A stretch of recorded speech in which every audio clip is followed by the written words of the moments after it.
Good morning.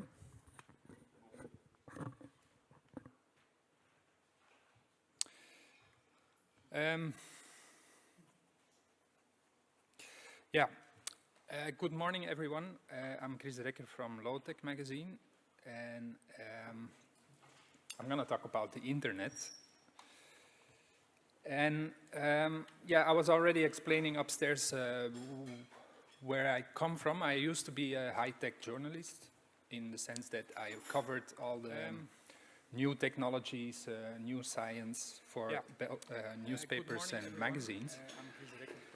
And then in 2007, after 10 years of high-tech reporting, I became Mr. Lowtech. I started Lowtech magazine, and I kind of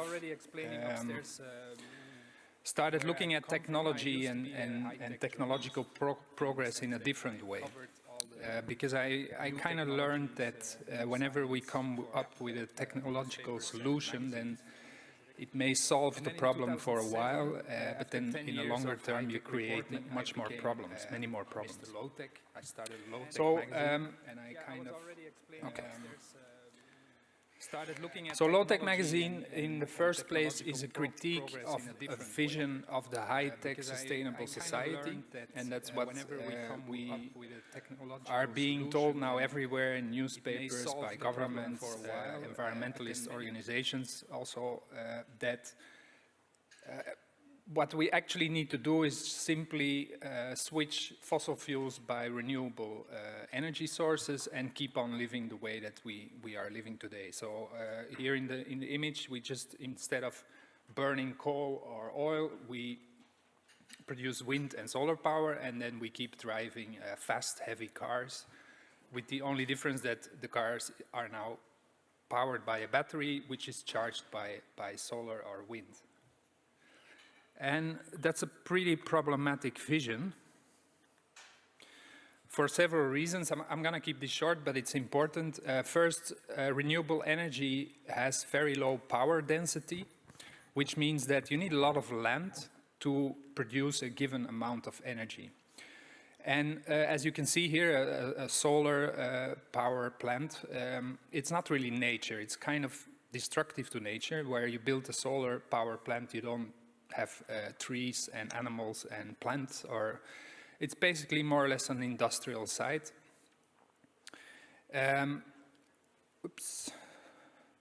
Secondly, wind and sun are not always available. So what you see here in this graph is, it's interesting, this line, this average power output of this wind farm, that's the data we are always talking about. So people say like, okay, this wind farm produces on average 250 megawatts per day. And then they started calculating like, so it can give electricity to so many households. For like, I don't know, 10,000 households can use this electricity. But in reality, if you look at the daily power production, you see that it's anywhere between 0 and 600 megawatts in this case. So in reality, these households would be without electricity for like half of the month. And you can solve that. You can introduce more technology like batteries and other kind of storage solutions. But that brings us to the third point. You also need to produce all these things. You need to produce solar panels, wind turbines, batteries, transmission lines, and so on. And well, that requires a lot of fossil fuels actually, and sometimes not just as an energy source, but also as a material. Like a modern wind turbine blade contains 50. A modern wind turbine contains 50 tons of plastic, and it's a high-tech plastic, but it's plastic nonetheless, and it cannot be recycled, so it's not really sustainable. And solar panels also, it's kind of toxic materials, toxic production processes, they cannot be recycled. And so it's all this renewable energy, like just switch to renewable energy and it's solved. Well, there are a lot of problems with that. So we need to talk about what's in the lower left corner here, and that is the way of life, the technology that we use. And if you switch from a power source, from oil, from fossil fuels to renewable energy, which are very different types of energy sources, you also have to adapt basically all the technology that you're using, because all the technology that we take for granted is actually built on the basis of fossil fuels. So, for example, to stick with the example of the car, what you could do is you could build cars that are much more slower, much lighter, less comfortable, no high-tech stereo system, but just an MP3 player in your pocket. And this is an example of a low-tech solution. It's like searching for the optimal compromise between, say, comfort, speed, convenience, and sustainability. So this is what they call a velomobile. And it's a recumbent bike, so you're kind of in a reclined position. And it has a bodywork that makes it very, very aerodynamic. And with this, so they put like electric assist engines in these type of vehicles, and you can maintain like a speed of around 50 kilometers an hour.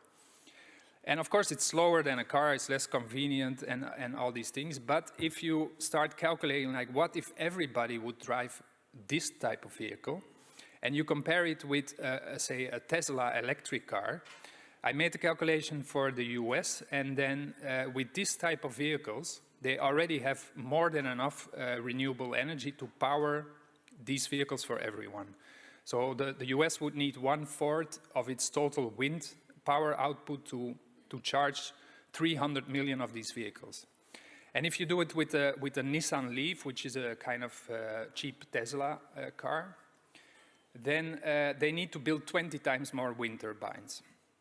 So that is the kind of one, yeah, okay, you see like, okay, this is a realistic option, we could do that. But then if you're talking about Teslas or Nissan Leaf for everyone, that's not really going to work. Or it's going to work, but you're going to destroy the planet anyway. And yeah, I'm not here to talk about cars, although I could talk about cars for hours. But I'm here to talk about the internet. And very similar things are happening there. And to start with, the internet is presented to us as a kind of, something floating in the air. It's like a cloud. You see it in the patent drawings also. It's something that seems not to exist, actually. It just floats around and it has no material basis. But of course, by now we know that's not the case. The internet is actually becoming a huge energy user, and it grows very fast, energy use, and it's interesting to look into the reasons why it keeps growing, because you would assume like, it's because more and more people use the internet, but that's not really true. The energy use of the internet grows much faster than the amount of people who use it. Like in rich countries, everybody uses the internet already. So each one of us every year uses more energy on the internet. And there's 3 reasons for that. The first is that the average web page, the average application, gets heavier all the time. So here you see from 2010 to 2020 that the average web page is now 3 times heavier than it was 10 years ago. And if something is heavier, just like in real life, if you have to transport, I don't know, this box of 50 kilo over a distance of 100 meters, it's going to take you more energy than if you would have to transport this over the same distance. And the same with websites. So every time they come heavier, and we need more energy to send them to the client, to the users. The second reason is that we're increasingly online. So 15 years ago, we were just online when we had access to a desktop computer. You were in the library, at home, at the office. You had a dial-up connection, so you even paid according to the time you were online. I'm not sure if any one of you have ever experienced that. But today we have wireless internet, we have wireless computers. We're basically online from the moment we wake up until we go to sleep. And the third reason is all the data traffic that has nothing to do with content. And that's like trackers, advertisements, cookies, all these, basically the surveillance capitalism that is operating behind the scenes, and which generates a lot of data and thus energy use. So just the software upgrades, 4 years ago, they already were similar to the entire data traffic of the internet in 2007. So these are really totally invisible, but also very important. So what's the solution? If you ask, for example, Greenpeace, they say, well, renewable energy, we have to power the data centers with solar energy and wind energy. And every few years they publish the Click and Clean report, which ranks the internet companies in terms of their use of renewable energies for data centers. And you would think that's a great solution, but it's actually not. It has perverse consequences. For example, in the Netherlands, which is it has one of the highest concentrations of data centers in Europe. So a lot of data centers were built there by Google, Facebook, others. And because, they have a cheap, very low taxes, but also there is renewable energy available.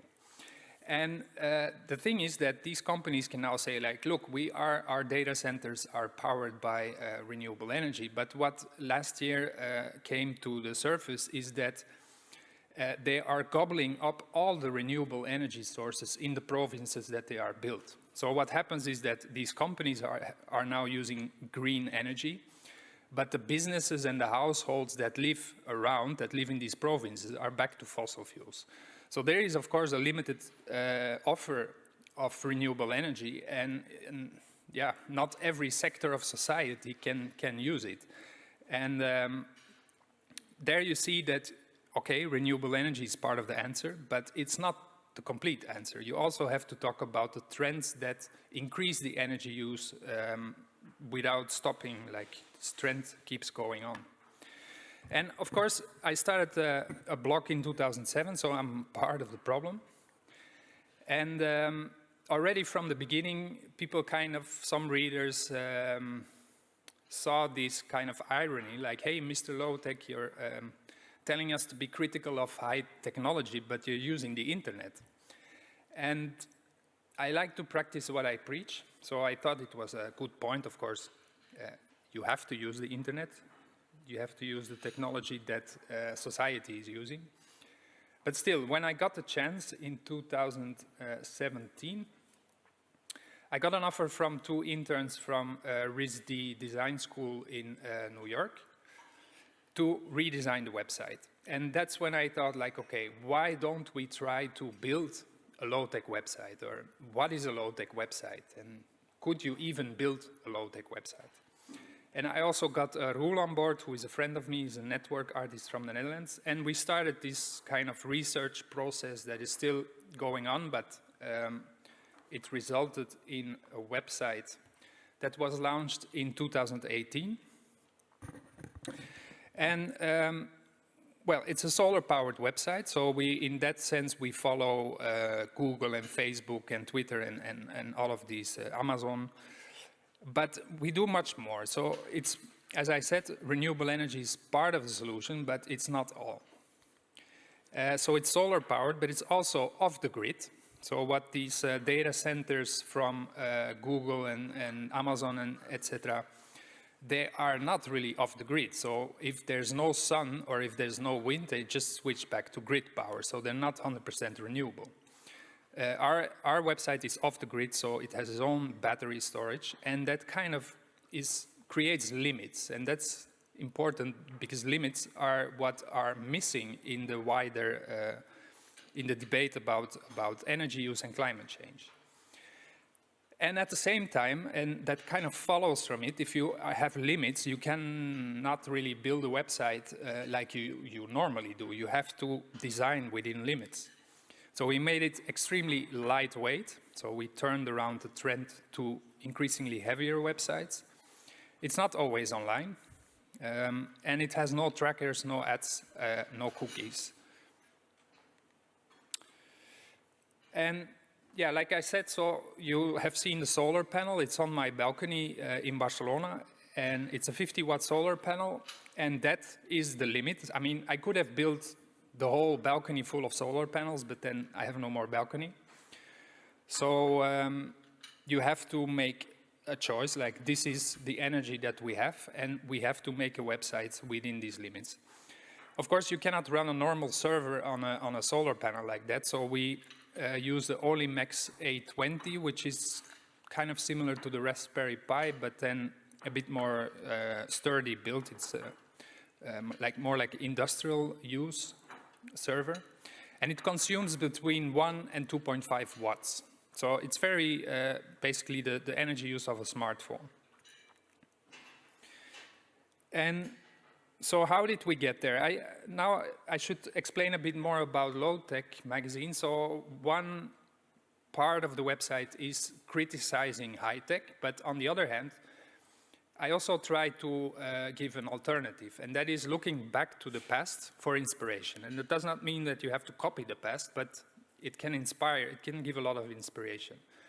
Why? Because of course before the 20th century or even the 1950s, we didn't have cheap, abundant energy available. We had always limits. So all the older technologies and knowledge is for living within limits. And this is, for example, the old-fashioned technique of wood production. It's called coppicing. You don't kill the trees, you harvest wood from live trees, which is much more sustainable. You have like, you can get both wood from it, but you also help nature. So it's totally different approach than the modern wood production. This is another example. So these days we grow, say, southern vegetables and fruits in glass houses, in greenhouses that are heated by fossil fuels. But from the 1600s, you had kind of what they called fruit walls that used the thermal mass of big walls, stone walls, to absorb solar energy and then kind of create microclimates to grow southern Mediterranean fruits in places like Paris or even the Netherlands. And another example is the heating. So these days, like a space like this in winter, it would be heated. We would heat the whole volume of air, which is really weird if you look in a historical context. People would have never done that before. They had local heating systems. So they created, again, microclimates. And in winter, people kind of started living in smaller spaces in one room of the house and around the radiant heat stove, the tile stove and things like that. They had personal heat sources that they put in their pockets and all these things. So you can learn a lot from what happened in the past. And it was a surprise to me that, I don't know, 1 year into the research that we actually learned that the same goes for the internet. So if you want a solution, just look back to the history. And we found a solution in the early days of web design. This is the first website ever built, web page ever built. And this became the template for our web site. So here it is. So that's a new website. And the first thing you see, yeah, it has, okay. As you see, the first website ever built didn't have images. So the World Wide Web started as a text medium, and that would, of course, be the easiest solution. We just turn it back into a text medium, and nobody will complain about climate change and the internet anymore, because yeah, text almost does not require data or space. So one image is like 1,000 pages of text, and one video is like thousands of images.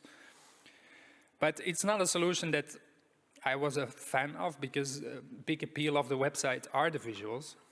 So instead we chose to radically compress the images by a technique called dithering. It was used in early video games because in like 20 years ago, the video cards, they had not much colors. And dithering is a way to create the illusion of color depth and when you only have limited colors available. So here you see some examples. It's actually black and white or grayscale images, and then we put a supporting color that's produced by the browser, and depending on the category, so high-tech problems, low-tech solutions, and so on. And another thing we learned from the first website ever built is that it actually uses the browser as a web designer. So these days, web designers, yeah, they design the page, but it's interesting to see that 20 years ago, there was hardly any need for web designers because the browser has a lot of capabilities to design a page. And so, for example, what we do, we don't load any custom font. We just use the fonts of the browser. So the website looks different depending on who's watching it, because it depends on the font that you have installed in your browser. We do a similar thing with logo. So instead of loading a logo with every page that a reader asks for, it's this typographic move that when you have these two symbols together, they become an arrow. And it kind of refers to looking back to the past for inspiration, and to the earlier design of the web page that you see below. Now, it's a static website, so that's probably the most important difference with today's websites. So the early, in the 1990s, every page was a static website. Today, we build dynamic websites with databases. And the difference is that a modern website today is only, it does not really exist. It only appears when somebody asks it. And then the whole, the server starts processing the information, and it presents you the website, the most up-to-date version of the web page. And a static website doesn't work like that. It's basically just a collection of documents on a computer, on a server, which is comparable to what we have on our laptop. We have collections of documents, and if you visit my website, you simply open a document that's always there, and you close it again.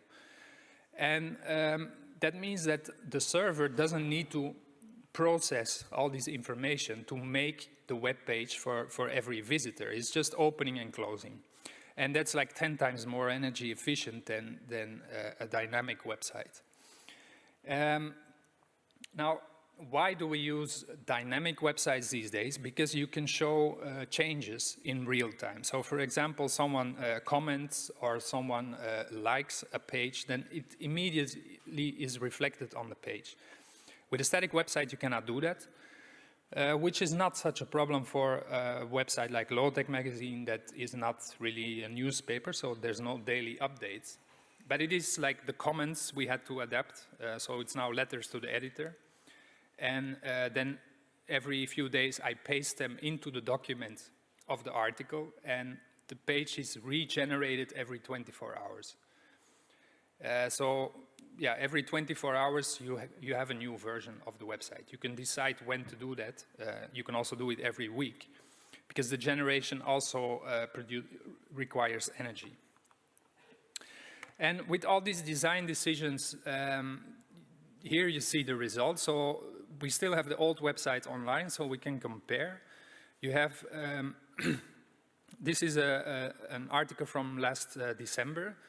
On top, you see the old website, on below the new website. So 6.3 megabytes versus 360 kilobytes.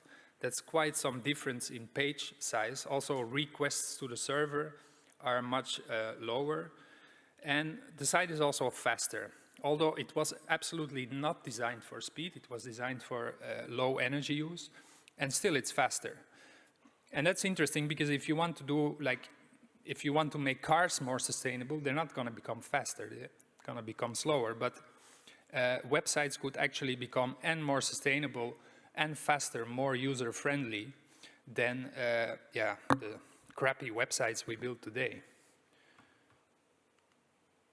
And there's another advantage, and that's the kind of hardware obsolescence. The fact that we buy new laptops every 3 to 5 years, Why do we do that? Because all the content that we are watching is getting increasingly heavy. So if you see over a period of 3 to 5 years, the average website is already double the size. And that means that your old crappy laptop is not fast enough anymore to download the website. So if everybody would start designing lightweight websites, you can actually turn this around and you can work with, you could work 15, 20 years with the same laptop, which is actually what I'm doing now. So my laptop is from 2006. It's like a dinosaur in IT world. But yeah, it's a huge problem. The manufacturing of computers is very energy intensive. That could be largely avoided by simply building more lightweight applications, including websites. Yeah, so there's another limitation. So like I said, it's off the grid, it has its own battery storage. And you have to make every off-the-grid system is always a compromise between on the one hand, reliability, how often is it online, and on the other hand, costs, sustainability, and also space. And so in theory, you could build a solar-powered website that is always online. The problem is you're gonna have to add a lot of batteries, because you need to take into account even the most uncommon weather events. So I mean, solar powered in Barcelona, there's a lot of sun, but it's still possible, for example, that you have a week of no sun at all. It's uncommon, but it happens. And if you want it to be always online, you need to be ready for that, and you need to add a lot of batteries. And these batteries require a lot of fossil fuels to produce. They have very short lifetimes, like 3 to 5 years. You have to replace them. And there is kind of, from the moment you add so many batteries, actually the emissions that you save by using solar panels is compensated by the extra emissions that you produce by manufacturing the batteries. So there's always this moment that what you think is sustainable becomes actually more unsustainable than simply using fossil fuels or grid power. And so the only logical solution is to get it offline when the weather is really bad. And we went for 95% uptime, which is usually what off-grid solar systems consider the best compromise between reliability and costs.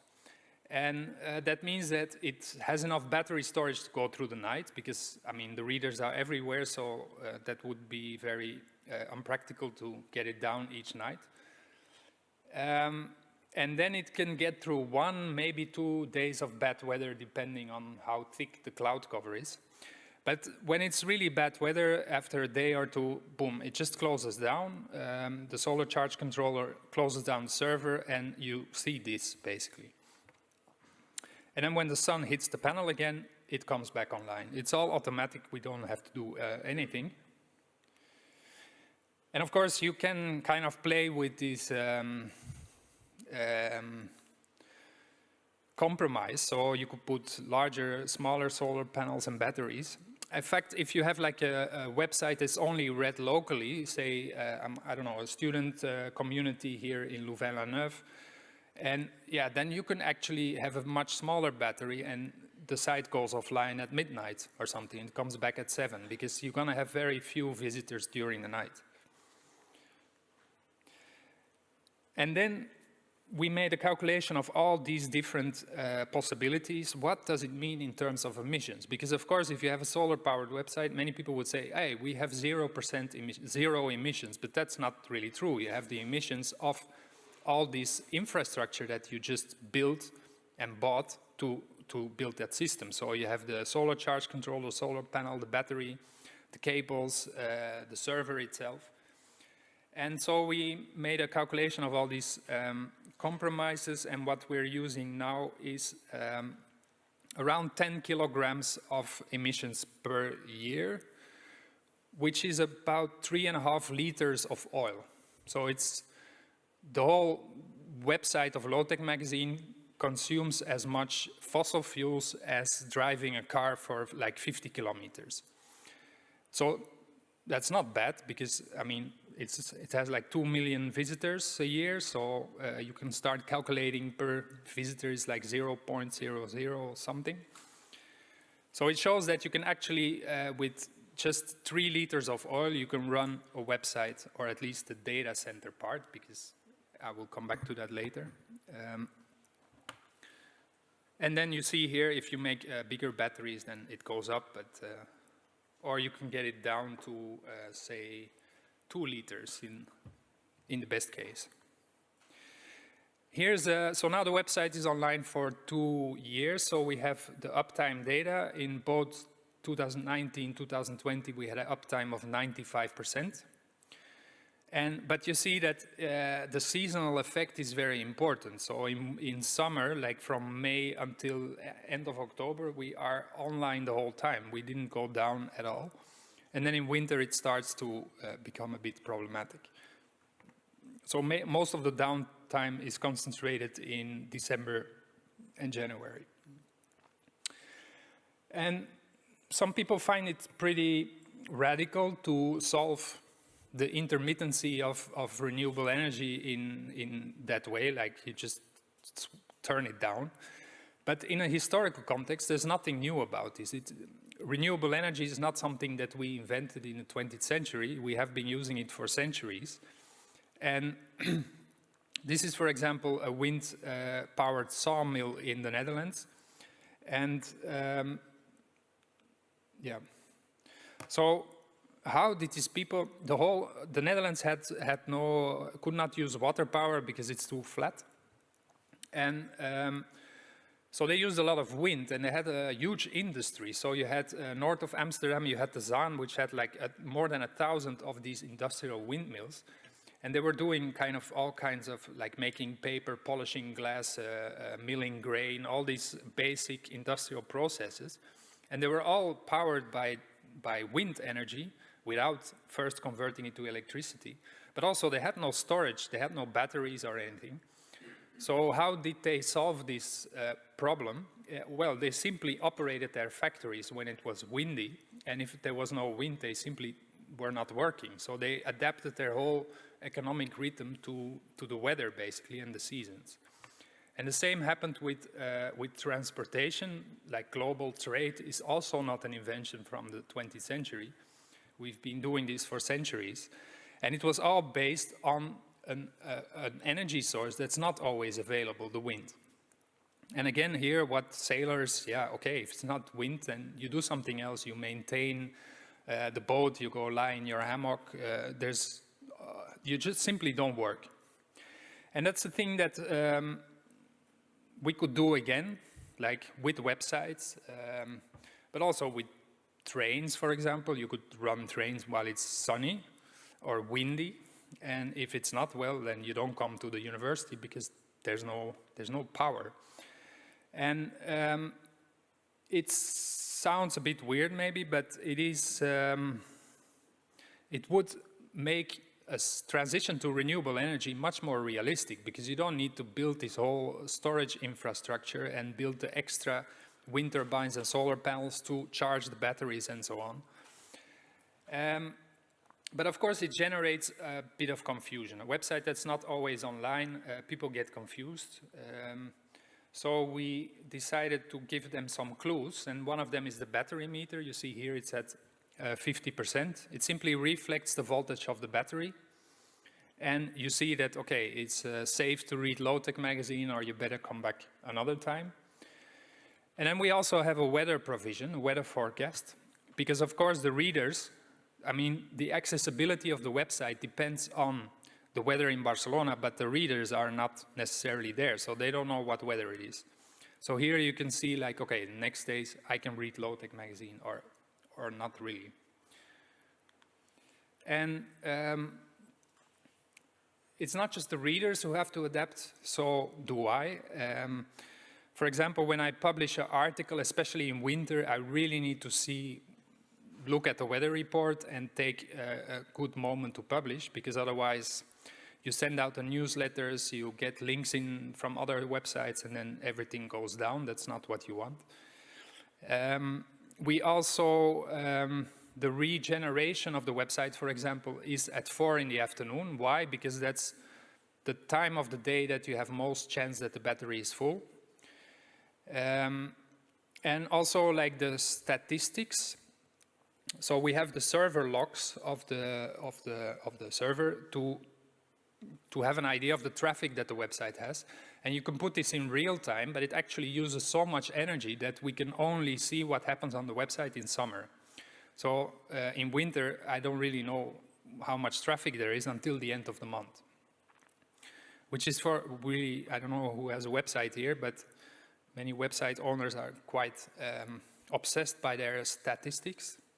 This is not really necessary here. I mean, you get cured from that addiction very quickly. And then we also made a printed version of the website because in the end it's just about the content. I mean, yeah, it is a very convenient medium, but it's not the only way to absorb content. So we just made a printed version, which is literally the content of the website. And at the same time, this book became a replacement for income to finance the blog, which used to be through advertisements. But as I already told, it's not very sustainable. It's not compatible with a static website. So now the books are actually providing that income.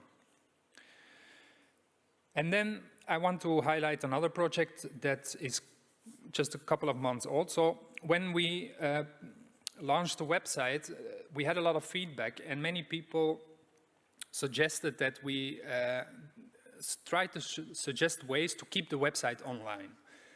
And that was very interesting because we actually want to raise awareness that renewable energy is not always available. And one of these ideas was like forwarded by many people, like, why don't you put different servers in different places on the planet, because there's always sun somewhere. And depending on where the sun shines, you then switch the domain name system to that site. And a few months ago, some American artists actually made this idea into a project, so the Solar Protocol, and they built 5 systems in different locations on the planet, and then said, hey, we are 100% online and we are sustainable. But the problem is that we could have the same result by simply adding 5 or 7 times more batteries, and the result would be you're overbuilding the infrastructure. And in their case, they don't add batteries, but they have 5 solar panels, 5 solar charge controllers, 5 servers, and they all require fossil fuels and emissions to produce. So in the end, you cannot really escape these limits that, okay, if something is solar powered, it's not always gonna work. And from the moment you try to pretend that's not the case, you make it unsustainable. It's very simple, but it's also very fascinating how people try to have a hard time believing that and try to keep coming with technical solutions for that. Yeah, we're also criticizing our own project, so it's not just others.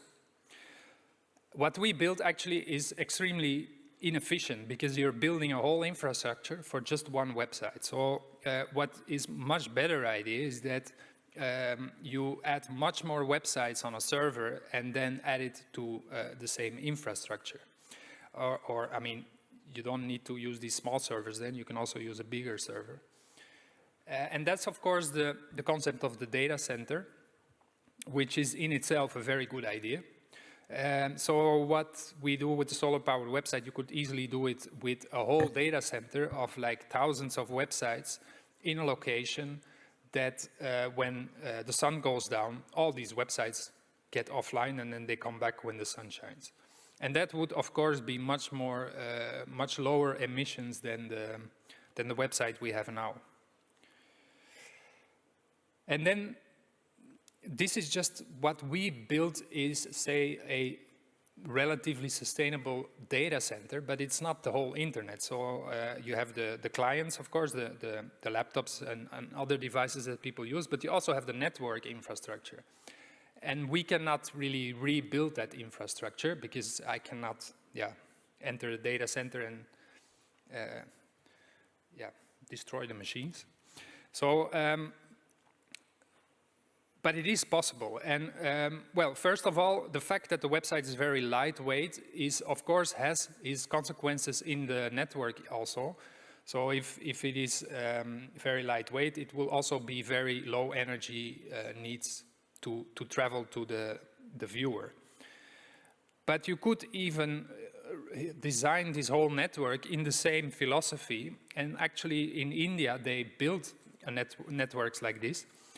And so how do these work? These are community networks built with long-distance Wi-Fi. It's a kind of low-tech way to build your own internet in a way. So it works with Wi-Fi, but by directing, concentrating the signal, you can get it over much longer distances. And they built entire networks that have all solar-powered nodes without batteries. So what happens, for example, when you send the email, it goes from node to node and then it arrives. And in today's internet, it arrives almost instantly.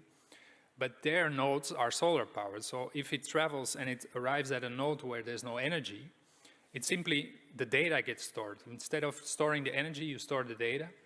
And then if the sun comes back, it continues its path. So your email will still arrive, but it might be 3 days or 4 days if it's really bad weather.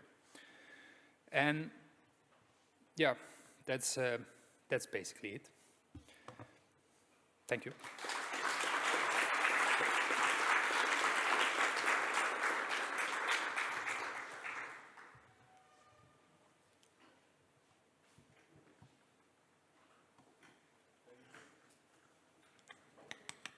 Thanks a lot for the very inspiring talk. You're welcome. I think like designing within limits, it's already something that we touched earlier this week, but I would say that we didn't go that far into like, doing it, and also reconsidering how we could include limits in the specs and then design the whole thing. Is maybe something that we did not went into. Are there any questions about the talk?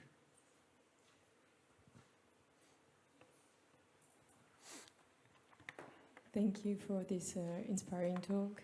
You're welcome. Yeah. I know a bit your magazine, of course, but I was wondering, do you know other types of websites that do the same? And my question is more about the dissemination of your idea, because I get that your choices of design are quite local, as you said. In Barcelona, there is a lot of sun, and I'm wondering if you work with other organizations, maybe even companies, we don't know, and how you adapt to local specificities, and if they're inspired by what you do or worried by what you do. Yeah, we had some companies wanting to build a website for them, but then I don't want to. I'm not a web designer, so it's something that kind of bothers me in the sense that it's interesting proposals, but I'm not a web designer myself, and I don't really have the team available because the people who build it are too busy now with other things. So I think the main problem of what we did is that it works. It's kind of like, here, look what you can do, but it's not easy to replicate. So you really need to be an expert in IT or web design to build a solar-powered website. So what would be very good is that someone comes up with a kind of WordPress-like platform that allows you to build static websites. And static websites, not necessarily solar-powered websites, because like you say, which energy source you use depends on your location. In Barcelona, it's obvious, it's sun. But yeah, Louvain-la-Neuve, I don't think it's very sunny here. I might be wrong, it's just one day. But so we also saw, like, I think like 30 people built websites inspired by the solar power website. It's open source design. But several of them, for example, are in the Netherlands. Solar powered websites in the Netherlands. That's very weird. So there are other types of energy source than what you could use. You could use wind, you could use human power even. For the energy that it uses, like we need around 60 watt-hour per day. If you would generate this on a bicycle, in 20 minutes you have powered your website for a whole day. So it's perfectly possible. But you can also just plug it into the grid, because the thing is that the most feedback on the project has been the solar powered part, but it's not the most important.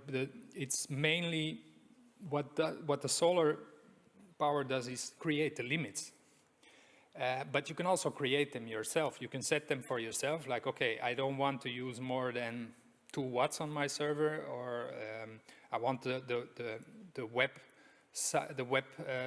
page weight to be under half a megabyte, and you build the whole website like that, and you just host it in a normal hosting company. That is a more important lesson than to use solar power, and not just with websites, but with everything. We are so focused on energy sources, like you have people who are fans of nuclear, the others want wind, and then hate nuclear, and the other way around. So everybody's discussing like what type of energy source. Well, it's not really the most important question. The most important thing is like we have to lower energy use, and then whatever remains, well, if you want to power it by fossil fuels, in the end, whatever source you need, you're gonna need fossil fuels to produce the devices. So the whole discussion is really besides the point. And nobody's talking about reducing energy use. That's also very obvious. I think I answered the question, but correct me if I'm wrong. I'm wrong. No, you partly answered. My question was more on the dissemination of this idea of accepting the fact that you actually at some point need to lower your use of some techniques. But, yeah. But then if companies, from your experience, decided to launch this dynamics inside their organization. Yeah, but I have an example. The Zara, the Spanish clothing company, they contacted us, and then it's like, okay, can you help us build a Lowtech website? And then I'm like, yeah, but for a company like that who has so many issues on terms of sustainability and social justice, building a low-tech website is just kind of greenwashing. That's how it feels. And then I'm like, okay, I have ideas. Like if you would say with every clothing item, like this is made in this country, people have worked so many hours, they earned this, we got the resources here. Yeah, then I want to do it, but that's probably not what you want. So the problem with dissemination, yeah, I mean, smaller companies and bloggers and environmentally aware organizations, they are very interested in this because they feel they have to practice what they preach. But bigger companies, of course, the question is, are they even compatible with the low energy, low emissions world? I mean, maybe Zara is not fitting in that world anymore, and because clothes don't need to be produced in an industrial way. I mean, you can also produce them locally. Thank you. I'm here. So, hi. Hi. Thank you for the presentation. I just wanted to say that during this week and also before, we always have the correlation between energy and data transfer. sometimes it's not really relevant, I think, because there is no physical relation between both. But especially in data center. So, for example, when we eco-design a website for it to use less energy, actually what's happening is that we put more websites in the same data center, so it actually uses the same amount of energy globally, but sometimes more because they're adding servers. What I wanted to say is that I really like what you did because it's a proof of concept for me, and since I know it, for what we can do for the future. But then, how do we make now? What is your vision of the transition we have to make from now with the energy-consuming data center that already exists and consuming more and more energy, and what's on your vision? Yeah, I think we have to build less websites. That's also part of the solution.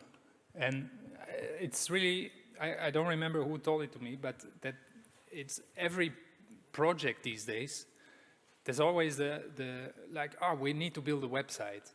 And I'm sometimes involved in art projects and they all want their own website. And then, I have to make them because it's part of my job. And then I see that it's actually, I don't know, it has 3 visitors a day or something. So you build a whole website and there's basically no traffic. So people build websites for anything, like any, I don't know, probably SICT has its own website too. There's this kind of idea that everything needs a website, and that's not really, probably not true. I mean, but I don't know what you say, that if you build lower energy websites, then you're gonna have more websites. I don't know if it works like that. In the sense that it's not directly that, but for example, yesterday we had someone work in Google and they exactly justified that data center have a business model that you have to sell servers. So this is something to fight, I think. And so how to go from there, where data center need actually energy is their business model. They have to consume energy to work better, to have money and so on. So how to go from there to, maybe it's a too big question, I don't know. No, it's a very good question, but it's a question that you could, it's more broad than that. It's how do we evolve from a society in which money basically steers everything and the environment loses, to a society where that's the other way around. And I don't have the answer to that. Like, you would say, like, politicians can change this, but they don't do that. So I don't have the answer. Like, how do we evolve towards a low carbon society where people are not stressing the whole time? And I mean, it's a bit weird that we still work so hard with all the machines working for us. Like early 20th century, it was said that we would only work 5 hours a week by now, but that didn't happen. So what are we doing actually? We are just running in a system that we don't really want it. It's capitalism basically, and it's a small amount of companies that are getting bigger and bigger and that are steering everything. From internet to medical industry. I mean, we have a great example at the moment. It's not really politicians steering this. So I don't have the answer to that. It's the biggest question of this time, I'm afraid. And I could say things, but then again, I don't know. I have learned to not say them. No, it's hard because especially nowadays, I don't know. I cannot say it. So I have a question from on the effect of one of the technical aspects that you mentioned. So that you discuss different technical solutions like the static websites and which is a good point according to you. Then the follow the sun approach with replication over the world, which is not that good because you have a multiplication of the infrastructure. And then there is another one that you mentioned, which is mutualization. So sharing the infrastructure for different services. Yep. And I'm wondering if in the case of the hosting of websites, are there rebound effects that could be there as well? In other sectors, like in car sharing, for example, we tend to see rebound effects with the fact that people travel more with that. Do you think that there are also rebound effects there, or maybe I think not that important? I think it's different in the online world because it is the whole IT and ICT and internet is one big rebound effect. It's already there. I mean, the Moore's law is actually a rebound effect. So it is already there, 100%. So that's what's happening. And if you're gonna build lightweight websites, is there a rebound effect? No, because now there are no limits. You can, I mean, just look at Facebook and people can post as many videos as they want. There is no limit. So we are already in that situation. And so if you now start building low energy websites, are people gonna produce even more? Well, not more than what they already do, because there is no limit. And it's different with other technologies where there are limits. And that's the weird thing if you compare the internet with other technologies, that there are no limits to energy use. And that's really interesting because, like, if you look at cars, you see that over the last decades, cars got faster, they got heavier, they got bigger. But at a certain point, it kind of stops because a car that drives 1,000 kilometers per hour, yeah, that's not very practical. And a car that is as big as this room, it's not going to fit in the street anymore. So there are practical limits to ever increasing energy use. But you don't have that on the internet. There's like anything can get faster and heavier, but there's no danger with that. There's no inconvenience. There's really no limit. So if we let the energy use of the internet, if we leave it unchecked, then it only stops growing when all the energy is gone. There is no any limit to that. And that's a bit scary because you see, I mean, nobody knows how much energy the internet uses now. The people guess, but you cannot know. But yeah, if you leave it unchecked, it's gonna overgrow everything else. So in that sense, yeah, the answer is I don't think that's a problem. But what you need is a limit, and that's what's not just with the internet, but anything. There are no limits, or we pretend there are no limits, because of course the limit is climate change, exhaustion of fossil fuels and all, whatever comes first, probably climate change. So I don't think that's, but it's interesting to look at this rebound effect and compare it with other sectors, internet, transportation, and all this stuff. May I? Or, okay.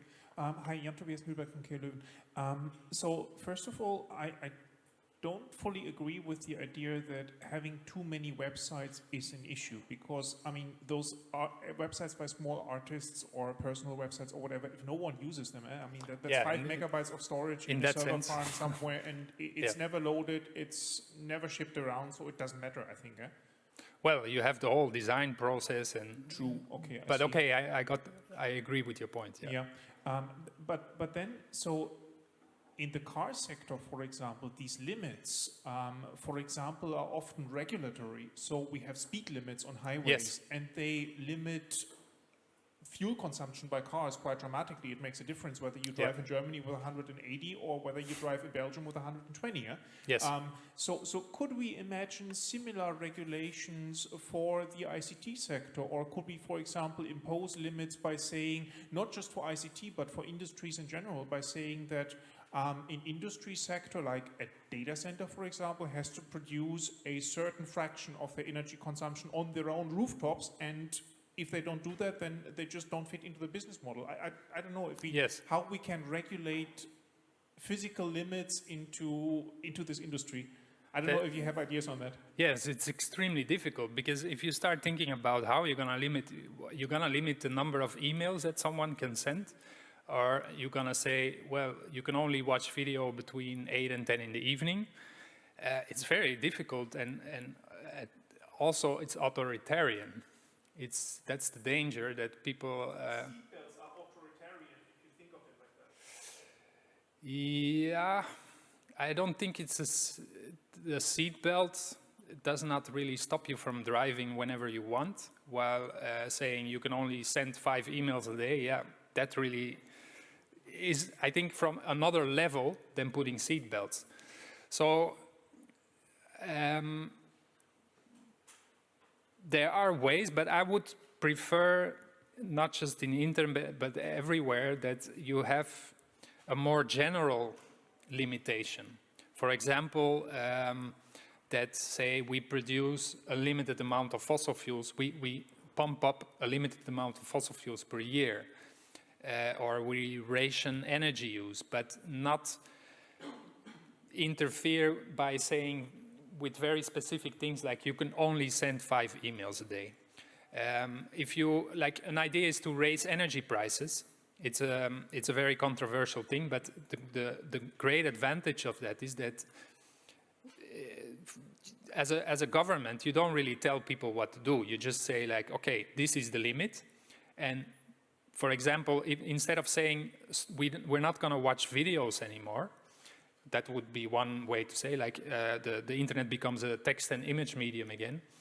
But if you say we raise energy prices and it becomes more expensive to watch videos online, but then someone could say, like, hey, but we can maybe design a YouTube that uses 10 times less energy, because in fact you can. What we did with our images, you can also do it with a video, and then you can keep using it. So I think that's a challenge, how to create limits artificially. It's very difficult, because as long as you keep pumping up fossil fuels, there are no limits. From the moment you stop doing that, you have limits that actually are set. Like in our case, nobody tells me when my website's going down. It's the weather. I'm not going to blame the weather for the website being down, or I'm not going to protest against the weather. But if the government would tell me, like, you can only your website can be online only 2 hours a day, I would feel a bit like, yeah, but I mean, why? Because my website is actually low energy. Why do I have to follow that rule that another website, which is much heavier, has to follow?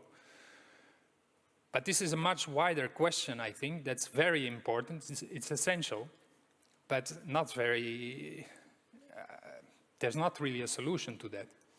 And you see, yeah, limiting things is controversial, like as we see now. It's not very easy thing to do. I don't know, maybe someone has the answer? Thanks a lot. We are a bit running out of time, but still it's so interesting, so we just take a few more questions. So we have one here, maybe one there, and one, so 4. I would propose, I know it's difficult, to try to keep like the 4 last questions and answer like under 10 minutes. Limits. Yeah, that's basically what I propose. Okay. So that would be the idea. So 4 questions, 4 answer, 10 minutes, and then we go through. Yeah? Okay, all good. Hello. Thanks. First, I'm super happy to meet you, because I think your website gives like a lot of things to think about and questioning and stuff. And so my first question is actually how to keep on questioning ourselves and keep on, yeah, every day telling maybe what I did yesterday was actually not a good idea. And also, what is your take on the trade-off between sobriety or sufficiency and reaching out? For example, you have a good idea, you want to reach out, you probably want, I mean, to characterize, take a plane and go to the US and be like, that's a good idea. How do you cope with that every day, kind of? Yeah, I cannot, well, If I have to go to the US, I cannot fly, so I need to go by boat. Sailing boat, preferably. So yeah, then I do it online. You mean about me personally? The projects, I mean, like, every day probably you could be like, I could have a better impact by doing 50 of those projects, but no, maybe I should keep only one. And Yeah. I won't reach everyone, but just a couple, and I'm fine with that. Yeah, of course, you have to, as an individual, you have a limited, I mean, you cannot change everything. But concerning your first question, I think historical context is very important, and that's what's missing today in society. That I mean, in every time period we live, we think our way of life is normal. Normality, that's normal. It's normal to drive somewhere, to take a plane, but if you look at in a historical context, you see that it's not normal at all. And actually, with a historical context, I mean truly, you go back at least 10,000 years. Whatever topic I look at, 10,000 years is my minimum historical context.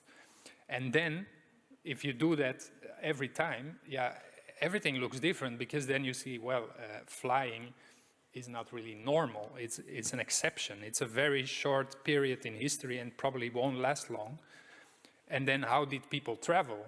And then you see that people actually did travel a lot in earlier times. I mean, we actually arrived here all from Africa. So, I mean, travel is nothing new. And actually, it's real travel. It's not just holidays, because holidays is also a totally new concept. Like, why do we need holidays? Because we basically lead a life that we are not happy living.